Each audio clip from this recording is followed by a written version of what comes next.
A weary traveler trudged along a dusty road, his feet aching and his stomach growling. He had been walking for days, with nothing but the clothes on his back and a small bag of belongings. The sun beat down mercilessly, making him sweat and thirstier than ever. He had set out from his home village in search of a better life, tired of the constant struggle to make ends meet. But as he traveled further away from familiarity, he realized that life on the road was not easy either. He faced many challenges: hunger, exhaustion, and loneliness. As he walked through the countryside, he passed by small villages and towns where people lived simple lives. They were always kind enough to offer him food and water when they saw how hungry and tired he looked. But their generosity only stretched so far. They too had limited resources to share.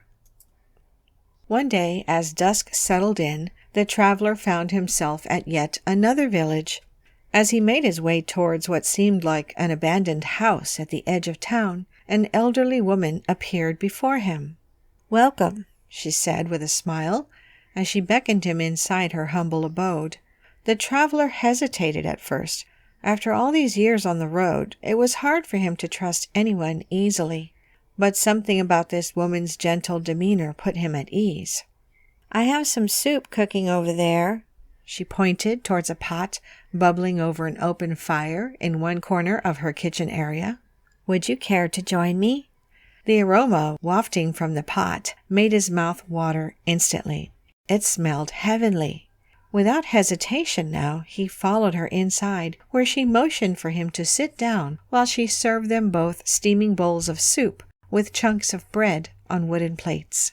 He took one sip, and then another, until soon enough both bowls lay empty between them.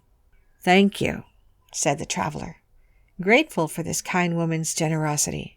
"That was delicious." "You are most welcome," replied the old lady with a smile. "I'm glad you enjoyed it."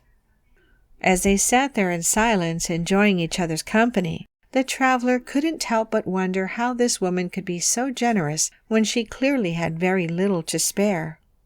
"Excuse me for asking," he said hesitantly, "but why do you live all alone in this abandoned house? And how can you afford to share your food with strangers like me?" The elderly woman looked at him thoughtfully before answering. "I used to have a large family, children and grandchildren who lived here with me. But as time passed, they all moved away to seek their fortunes elsewhere. Now I am left here alone, but I still cook enough soup every day, hoping that one of my children might return home someday." Her words struck a chord within the weary traveler. "But what about your own needs?" he asked her curiously. "Oh, I manage just fine." She smiled again reassuringly. "You see, every now and then someone like yourself comes along and shares their stories with me while enjoying my humble soup. That is more than enough for me." The traveler felt humbled by her simple yet profound words. It reminded him that kindness and generosity were not limited by wealth or possessions. As night fell outside, the old lady offered him a place to sleep on her small cot, while she herself lay down on a mat beside him. For once since setting out on his journey, he slept peacefully, without worrying about where his next meal would come from or if anyone would rob him during the night. When morning came around and it was time for them to part ways, the traveler wanted to repay her somehow for her hospitality. "Please, take this," he said as he handed her a few coins. "It's not much, but it's all I have." The old lady shook her head and refused the money. "I cannot accept this," she replied firmly. "You see, these coins will only last me a few days, at best, before they are gone. But your stories and company have brought me joy that will last much longer." Feeling grateful yet guilty for not being able to offer more, the traveler thanked her once again before continuing on his journey. As he walked away from the village, he couldn't help but think about how different life would be if everyone were like this kind-hearted woman, always willing to share what little they had with others. But soon enough his thoughts shifted back to survival mode as hunger pangs hit him once again.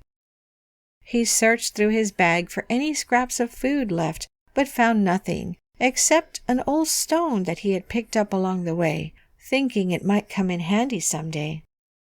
Frustrated and exhausted, he sat down by the side of the road and stared at that stone in his hand. It was smooth and round, with no real value or use, other than being a mere paperweight, perhaps. Suddenly, an idea struck him. Why not make some soup out of this stone? At least then there would be something warm in his stomach to keep him going until his next meal. He got up quickly and made his way towards a nearby stream, where he filled up an empty pot with water before returning to sit by the fire pit where earlier in the day that kind woman had offered him delicious soup. With trembling hands, now due to both fatigue and excitement over trying something new, he placed that small, unremarkable-looking stone inside. After all, what did you have to lose when you already felt so low? He stirred it around, hoping against hope that some miracle might occur, while also remembering how tasty that soup had been with the old lady's secret ingredients. But nothing seemed to be changing. It was still just a stone in boiling water. As he sat there staring at his makeshift meal, he heard footsteps approaching him and turned around expecting to see the kind woman from before returning to check on him. Instead, it was a group of villagers who were passing by and stopped out of curiosity when they saw someone cooking over an open fire. "Hello there," said one of them cheerfully as soon as she spotted the traveler. "What are you making?" The weary traveler explained his situation and how he had come up with this idea for soup out of desperation. The villagers were intrigued. Some even laughed at the absurdity, while others felt sorry for him. But then something unexpected happened. One young girl from that group stepped forward and offered him some vegetables she had gathered from her family farm nearby. "I don't have much, but maybe these will make your soup taste better," she said shyly, before running back to join her friends once again. Tears welled up in the traveler's eyes as he thanked her profusely for her kindness. Suddenly, that small act meant so much more than any lavish feast or luxurious gift could ever do. He added those vegetables into his pot, along with a few herbs growing wild nearby, and continued stirring until finally, after what felt like hours, but was probably only minutes, he decided to take a chance and try whatever this concoction might be. To his utter surprise, it tasted amazing.